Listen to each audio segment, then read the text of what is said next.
Hello loves, and welcome to today's video. My book club had some stellar picks for the month, so I decided that I was going to make that into a reading vlog. The first book club is just a kind of buddy read that I do monthly with a friend, and the book we're doing for that is Tress of the Emerald Sea by Brandon Sanderson. This is going to be my first ever Brandon Sanderson book. I keep hearing such amazing things about him, but the length of the books have like really intimidated me, so I thought this is like less than 400 pages. It's beautiful. Let me dive into that. So this is going to be my first book club pick. My friend has already finished it, so I'm a little bit behind, but that's book number one. Book club pick number two is for my in-person book club, and they picked Butcher and Blackbird by Bryn Weaver. This is like a dark romance between two serial killers, and just reading the trigger warning list alone, I am concerned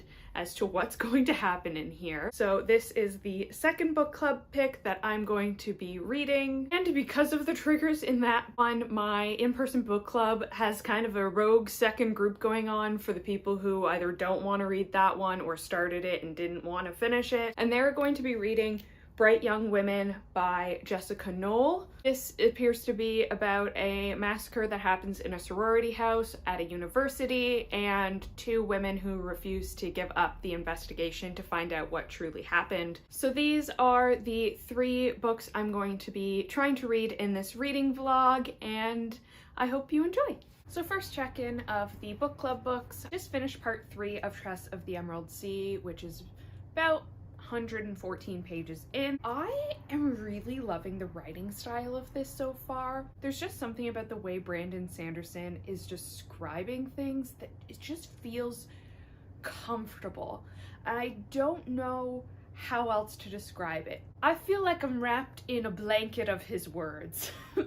And I'm just really enjoying that. But so far, we have Tress, and she lives on this island, and she is in love essentially with the Duke's son, and he's in love with her, but his dad gets in the way and he ends up, I think, like kidnapped by this witch queen. Tress, who has never left her island and considers herself to be extraordinary only in the fact that she is so ordinary, decides she's going to try and save the Duke's son by her lonesome because the Duke doesn't seem to want to do anything about it. Smuggles herself onto a ship and then just has gotten involved with some pirates, and that's where I am now. I really love the world building here. The seas are not water, they're spores, so it's like dust, and it's the aeration of the dust that makes the ships move, and it's just so vividly described.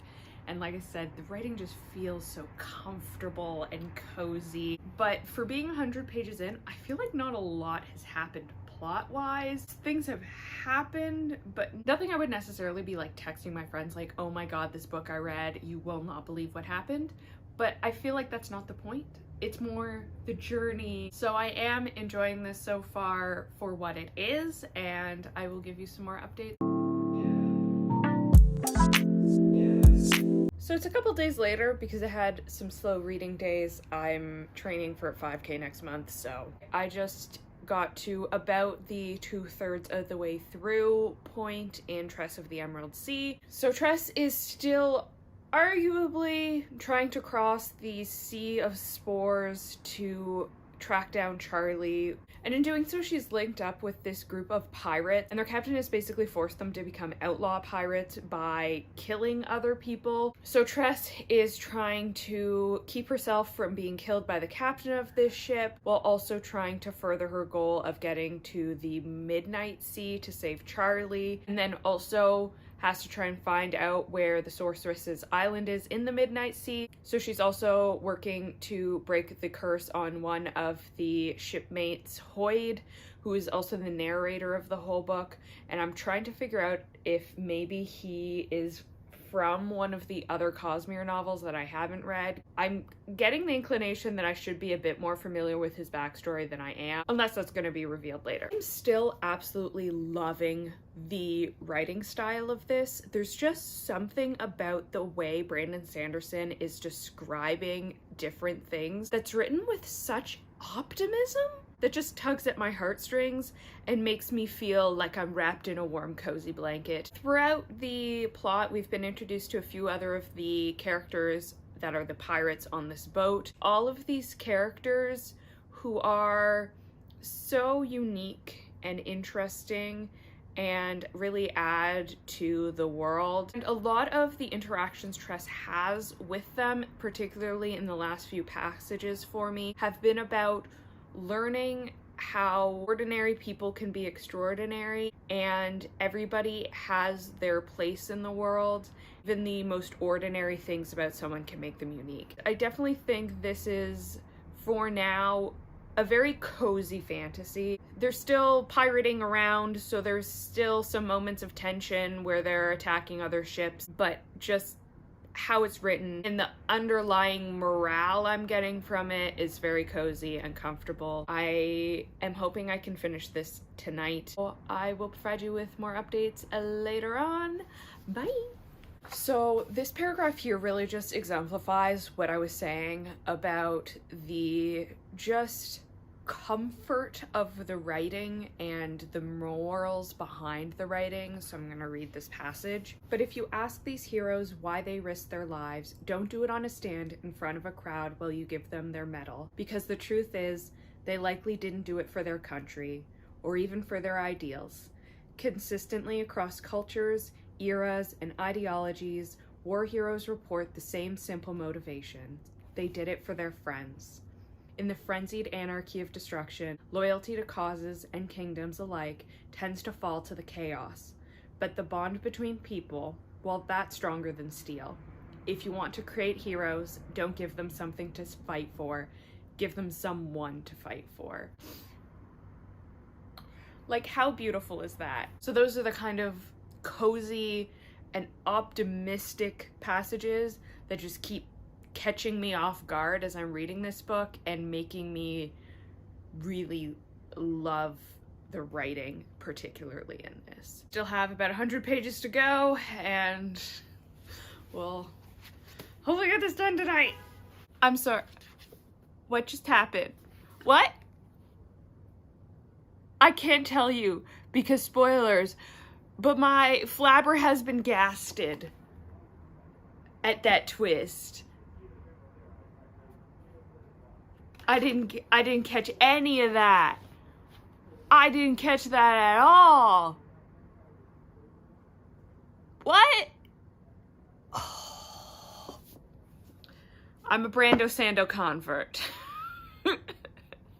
So I did finish Tress of the Emerald Sea last night, and I am going to wait until I have read all 3 books to wrap up my final thoughts and give them ratings. So I did finish Tress, and I have now started Bright Young Women, and I am 70 pages in so far. Our main character so far has been a woman who was president of her sorority in university, and when she was at the university, there was a break-in in the sorority house and a couple of her sorority sisters were killed. And we're switching back in timelines between current day, where she's received this mysterious letter in the mail and is traveling to Tallahassee, I think it is, to respond to this summons, and we don't really have any more information on what that summons is yet. And then flashing back to what happened when she was in university, and I think that timeline's the 70s. So it's very much giving me true crime Ted Bundy vibes so far, and we haven't really got that much information about who the killer was yet. Just some vague references to the fact that he was handsome and that he had a lot of fangirls, so that's why the Ted Bundy comparison is kind of front of mind. So I am enjoying this so far. I am intrigued by the plot and am interested to see how this goes from here, because we've introduced that murder so early on. Clearly this is going to be more about the after effects of such a crime, and I'm interested to see how it analyzes this and maybe what it has to say about that kind of thing. So for the rest of the evening, I'm going to read more of this, and I will give you an update once I've dug in a bit deeper.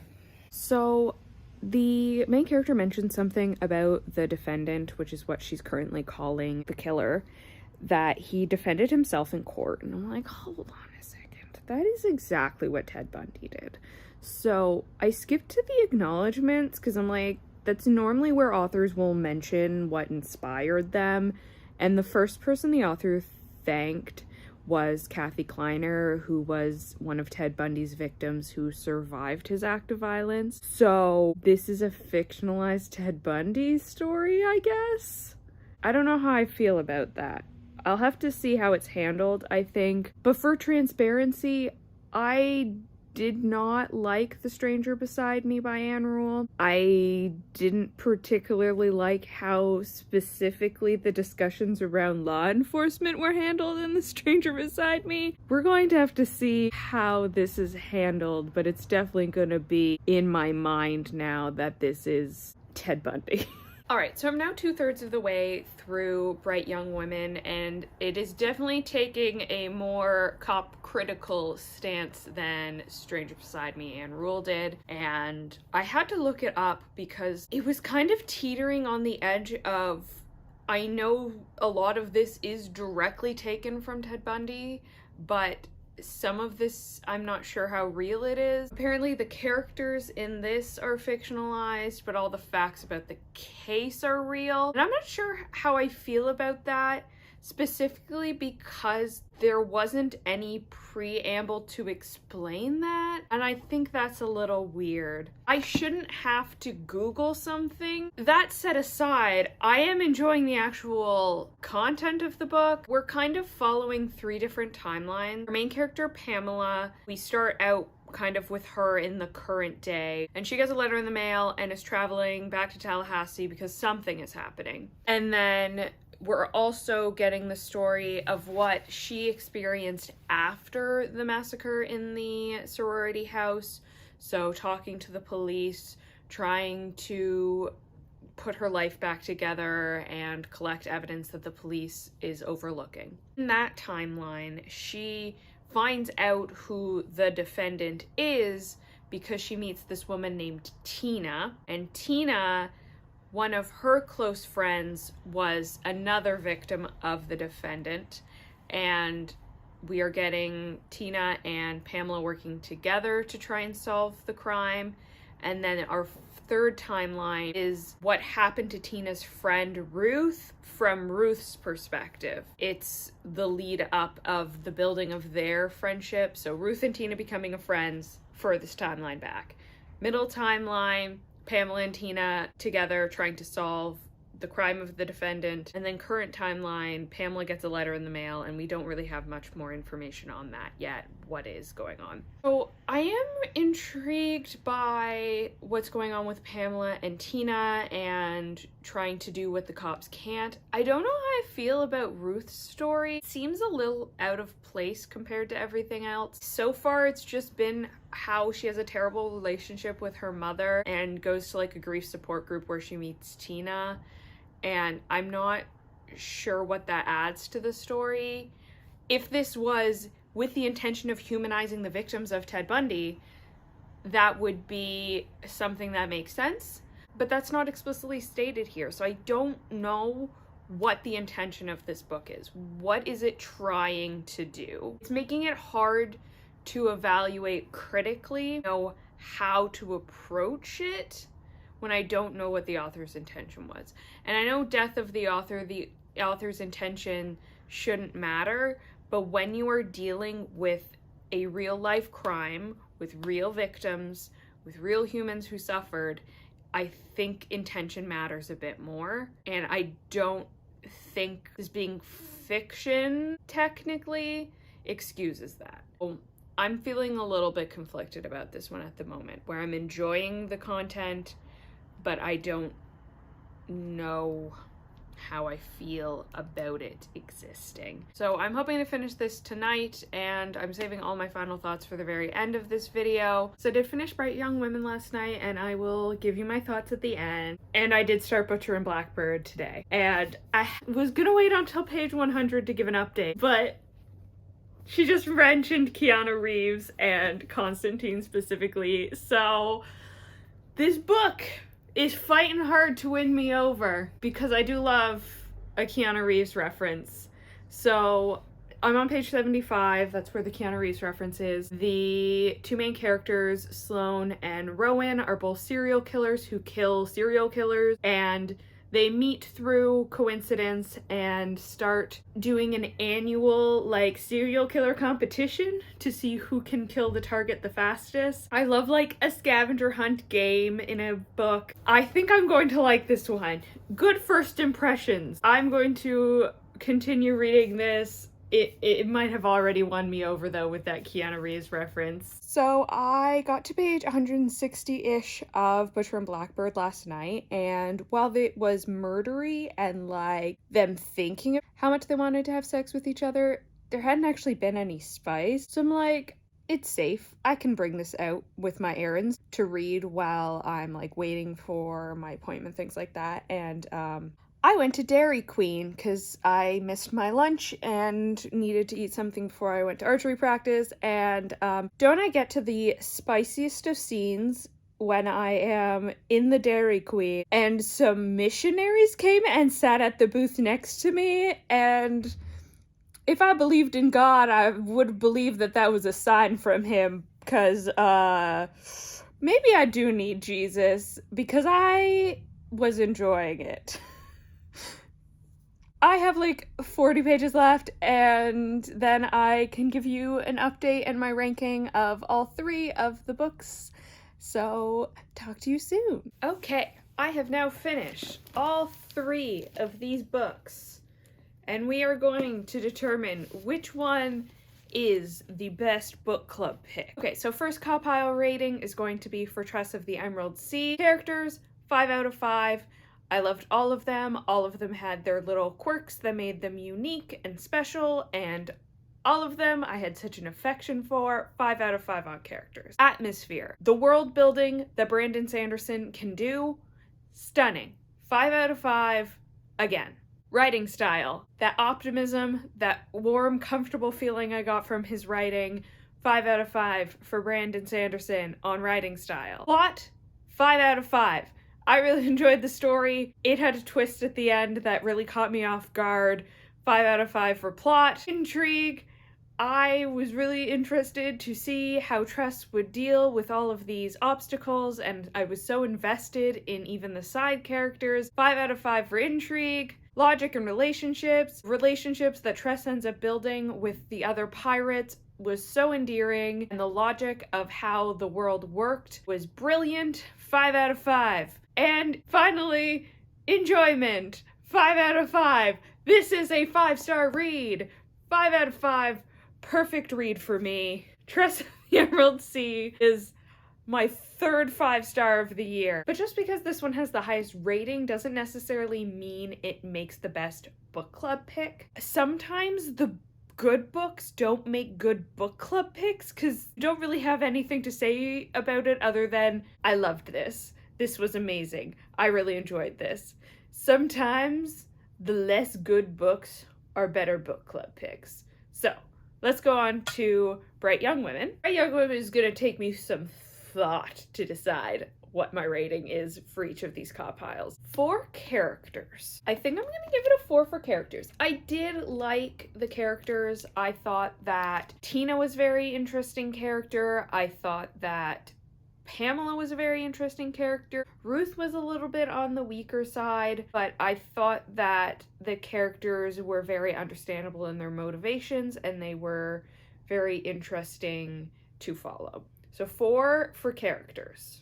Atmosphere, I'm going to give a 3. So we did have a few different settings here because we had the events in the current day, the events in the 70s, and then the events slightly earlier in the 70s with Ruth. I didn't feel the 70s vibe very much. If I hadn't had the title pages to tell me that the events in the sorority house was the 70s, I couldn't have told you that. I wouldn't have known. There weren't really anything unique about it. It's a 3 because it's not like there was anything bad about the atmosphere. It just didn't stick out to me as spectacular. Writing style, I'm also going to give a 3. Again, not necessarily anything wrong with it. It just didn't stick out to me as anything special. 3 is still a good rating. It just didn't wow me. Plot. Plot is hard to evaluate here because some of this is based on real events. So like it's hard to evaluate how good the plot is of something that happened in real life. So I'm going to have to evaluate this more on the events that were uniquely added to this book, and I'm going to give this a 2. There is obviously the killing at the sorority, and that was the most interesting part of the plot for me. But that's what happened in real life. Like, that's something that the real defendant did. So I can't really give the author credit for that plot being interesting because that's the real thing that happened. So then what the author did add, in my understanding, is the plot line with Tina and Ruth.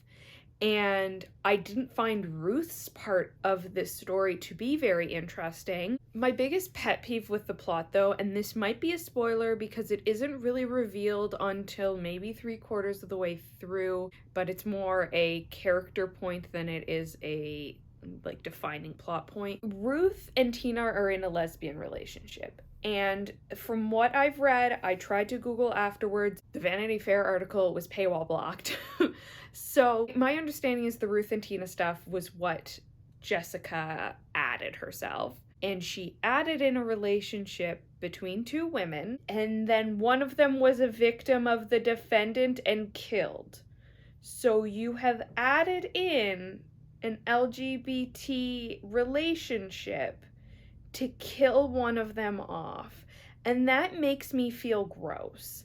Like, that wasn't part of the original story of Bundy as far as I understood and from what I could see when I Googled it. So you just made up a story about a lesbian getting killed. That makes me uncomfortable. Like, why? You're trying to do this huge feminist thing of centralizing the women's narrative and taking power away from a man who victimized women by killing a lesbian. It's a huge miss in terms of intersectionality, in my opinion. And I was already conflicted about making a fictionalized story about a real crime that happened, and then for it to be fridging the lesbian.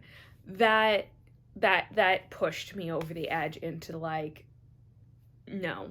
So I'm giving it a 2 because the plot with the sorority house, which is the real stuff, was interesting, but what the author added in terms of plot, that bothered me. Intrigue, I'm also going to be giving a 2 because, like, I know the story of Ted Bundy. It's not like it was anything particularly new for me. Some of the stuff about Pamela and trying to advocate for herself as a victim adjacent to the crime, that had some intrigue to it, but I knew where it was going the whole time because I'm familiar with Ted Bundy's story. For me, there wasn't that much intrigue here. And again, the plot that the author added that was unique had that terribly kind of homophobic plotline. Like, how often is it that lesbians get added to a story only for one of them to get killed? Like, I'm pretty sure that's something that Tumblr talks about all the time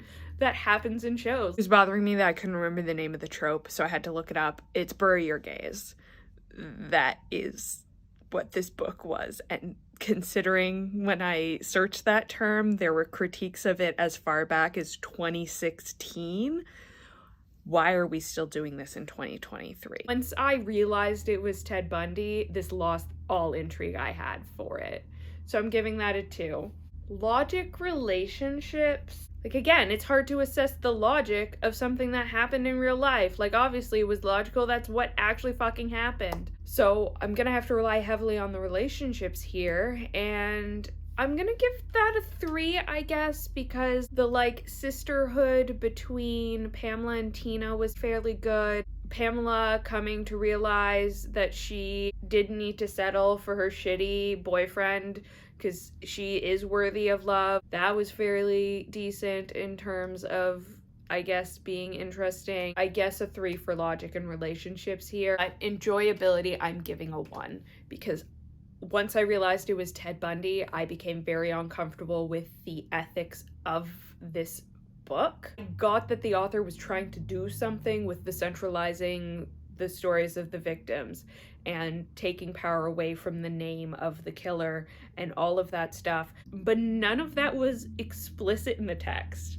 Like, I had to Google and look at interviews with her to get that that's what she was doing, because none of that is in the text unless you are able to understand that this is Bundy through your own knowledge, which I could. That really took me out of enjoying this. And then, yeah, the fact that they introduced a lesbian victim of Ted Bundy, and that made me feel very uncomfortable. Like, what was the point of that?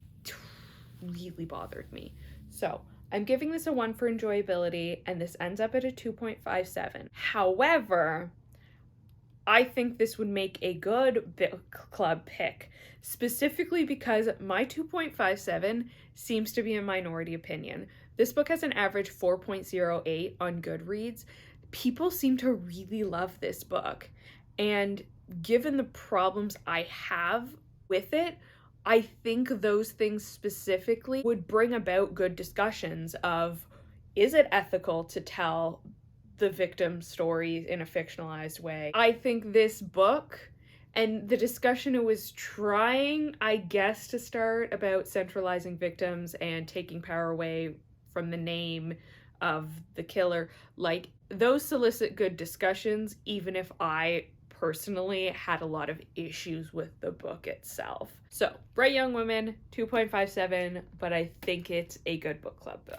And the last of my book club picks, Butcher and Blackbird by Brynne Weaver. This book is probably the one that I talked about the plot the least about. I didn't really do that many updates throughout as I did compared to the other ones. In this, there are 2 serial killers, Sloane, who is our female main character, and Rowan, who is our male main character. They're both serial killers who kill serial killers, and they, through coincidence, end up meeting and decide to have a annual serial killer competition where they pick a victim and see who can kill them first. And it's a friends to lovers romance. I thought the romance was fairly slow burn, in my opinion. It was like 200 pages in before they hooked up for the first time. I don't know, I guess different people probably have different standards for what a slow burn is considered. To me, if they're not fucking within the first 100 pages, it's a slow burn. They go on for like 3 years before they end up hooking up, and there is this list of trigger warnings about cannibalism and all this stuff, and I would say this is heavily like a parody novel. This was fun. I didn't really have that much to say about it because it is what it is. It's very face value. It's not much deeper than that. So, Copile, character, I'm going to give the characters 4 out of 5. I did really enjoy both of them, but I wasn't obsessed with any of them, you know? Like, I was not, oh my god, this is my new book boyfriend, or because I'm bisexual, oh my god, this is my new book girlfriend. I liked them. They had fun banter back and forth, but I wasn't obsessed with either of them. They were well written though. So 4 out of 5 for the characters. Atmosphere, I am going to give a 5 though. I dug this for atmosphere. It's kind of like a movie world where like there was clearly a like Hannibal character. It seemed like a fun, quirky world in the brutal way of there being serial killers everywhere, but like quirky serial killers. I don't know how to describe that in a way that doesn't make me seem insane. Writing style, I'm also giving a 4. It can't get a 5 because I just read Tress, and there's no way that this writing is on the level of this writing, but I did enjoy it. And for the writing style, I had the X-Hex in my head, which is another book we read for this same book club, where the love interest is supposed to be, I think he's Welsh in that one, and the author would just like drop in random Welsh words, and it took you so out because it seemed out of place and not how a natural Welsh person would speak. So I thought with this character being Irish, it was a lot more natural. There weren't just like random Gaelic words thrown in. Gaelic, I can't remember which pronunciation is Irish and which one is Scottish. My apologies. Say like Crike and Egypt. It's not so often that draws you out of the like, oh right, this guy's Irish.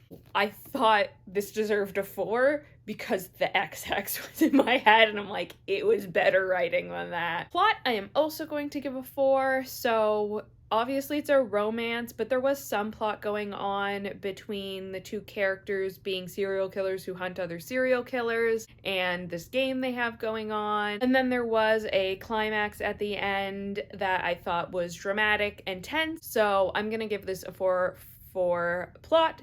I did enjoy it, but again, I'm comparing it to Tress in my head because I read this so close together.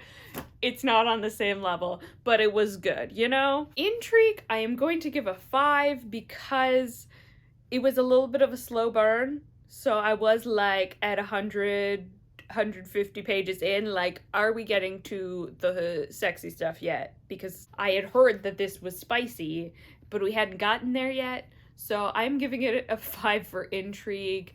That kind of slow burn build-up was intriguing, and then also their like serial killery kind of stuff did add some intriguing elements, and wondering if they're gonna get caught or if the serial killers that they're going after are going to get them added some intrigue. So I'm gonna give that a 5. Romantic relationships, I'm going to give a 4. The spicy stuff, very steamy. The clear affection that Rowan had for Sloane was very apparent.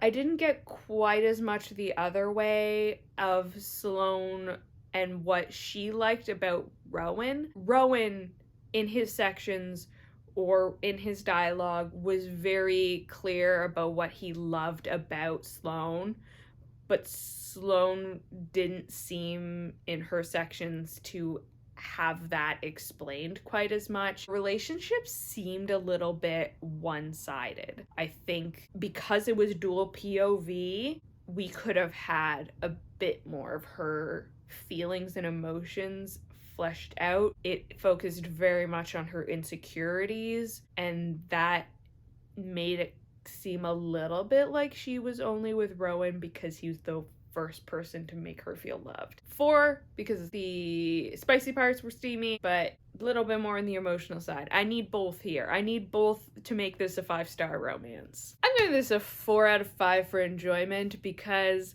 I feel like there were like subtle references, or not so subtle in the case of the cannibal guy, references to different like killers from movies. There's maybe a Psycho reference in here. There's like Hannibal, or Silence of the Lambs, I guess that movie is properly called. I kind of enjoyed that as a horror film enjoyer. The romance was a little fun, and the world seems to be kind of cool, so I am probably going to pick up the sequel, which focuses on one of Rowan's brothers and Sloane's best friend. The average rating ends up being a 4.29, so 4.25, but again, I don't know how good of a book club discussion this would be, because you either enjoyed it and had fun with it, or you didn't like it and it's not your type of book. It's not meant to be taken too seriously, so there's not really any fundamental critiques or large discussions about ethics you could have like Bright Young Women. So while Bright Young Women is the lowest rating of these 3 books, I think this one is the best choice for a book club. I definitely was sending voice memos to friends like, I'm so angry about this. Let me know in the comments down below what books you would recommend for a book club. It could be one you loved, one you hated, just one you really wanted to talk about. Thank you so much for watching and have a great day.